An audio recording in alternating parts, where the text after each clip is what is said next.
mga super ma'am, tapos na tayo nagsimba for today's video, for today's vlog. It's Sunday, it's Lord's Day. Tapos na kami. Samantalang aming mga sakop sa bahay ay masarap pang humihilik. Dahil mamaya naman sila magsimba hapon. Siyempre puyat ang mga anak ko dahil alam mo naman, nagre-review. Pagkatapos mag-review, nagpe-Facebook. Oh.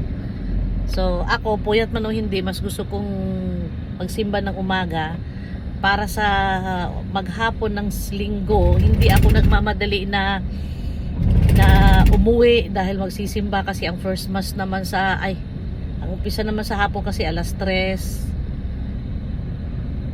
tapos 5, tapos 6 yata. Nakalimutan mag-schedule. Basta ang last mass is 8. Minsan bigla-bigla umuulan paghapon. Kaya nakakatamad. So, nagsimba na kami. Tingnan nyo yung kalsada namin, guys. Oh. Ang lapad ng kalsada. Lumiit ang kalsada dahil sa kabila ang parking. Ang titigas ng mga ulo ng mga tao. May tao. May tao pa.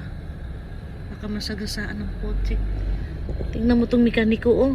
Diyos ko. Walang palengke? Oo, mapalengke ako. Nasing pakialam, no? Hindi niya niisip na nakalito. Pag nasagasaan mo yung paa niya, kasalanan pa ng driver. Namatay yun. Alam bakit? Ay. Pag babangon siya eh. Naumpog. Natusok. Nagmimekaniko, nakalito yung paa sa kalsada. Diyos ko naman, itong mga taong to. May bumangko sa kalsada. Alam nyo, ito yung problema namin dito sa amin, yung binigyan na nga ng one-side parking. Kompleto sila mamaya. Pagtulungan naman, tulungan nila magtulak ng Hyundai. Ilalabas. Susutin ko yung ilalim nun. Kukunin mo yung ano? Kalimutan kay Son na. So, ito na mga guys. Wala kasi akong extension na wala. Malapit na kami. Papunta ng palengke namin. Ayan. Masarap din mamalengke ng umaga dahil bukod sa marami kang makuhang fresh. Pero medyo mahal ang umaga, guys, ha. Dito sa suki ko, mahal. Kumbaga, eksaktong ano talaga sila, eksaktong presyo pag umaga. Pero pagdating na ng mga 10 to 11, lalo na pag 12, wala na, bagsak presyo na. Minsan 50% na ang presyo kasi syempre, kaysa mabulukan sila, sale na lang nila. Ngayon, wala akong choice, baka may parking dyan. Saan? Tignan mo kung baka mayroong parking para makapark ka. Baka malood. Pwede naman dito siguro. Para sana makababa ka. Yung bed, ang mikakya, no? Saan? Doon. Naghahanap kami ng parking. Ayan. Hindi pwede sumunod dito. Kaso lang, baka mamaya, hindi mo pwedeng iwanan dahil baka mamaya mag-towing. Linggo ngayon eh. Kahit na, minsan nagtotowing sila. Di bali pagka... Ayan, no? Saan?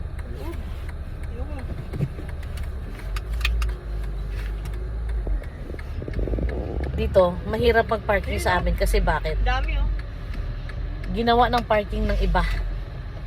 Sa gabi dyan na nila pinapark. Imbis na maparadahan ng mga namamalengke, hindi napaparadahan.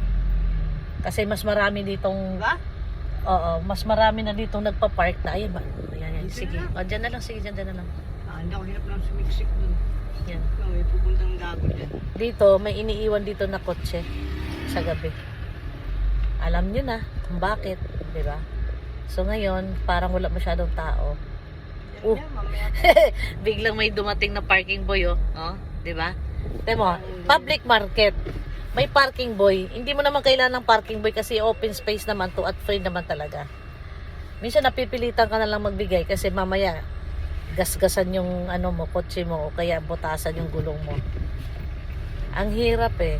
Naiintindihan naman natin na hanap buhay nila pero alam mo yun, minsan nakakapikon lang. Minsan sila pang galit pag wala kang ibigay. So now, bababa na tayo.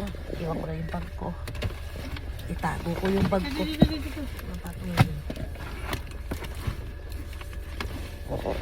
Yan. Magnakaw sila. Bahala sila, magnakaw sila. Talagang magnanakaw sila. Pero marami naman tao dito. Walang dito, walang manunungkit ng kotse. So ngayon, maglalakad tayo papunta doon. Kasi nandoon nakalimutan ko magdala ng Basket? Oo, eco bag. Ba't may bayad? Oo, 50 yun. Esos? Yung puti? eco bag na Ay, hindi. Yung mga plastic-plastic walang bayad. Yung eco bag lang. Kalimutan ko ng eco bag. Kasi bawal na sa amin ang ano dito eh. Yung sando bag. Kalimutan ko. So, ayan. Ay, wala masyadong paninda. Ba't kaya?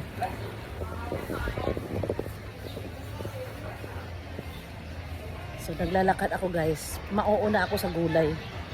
Kasi iisipin ko kung magkakare-kare kasi gusto rin dyan may nakare-kare.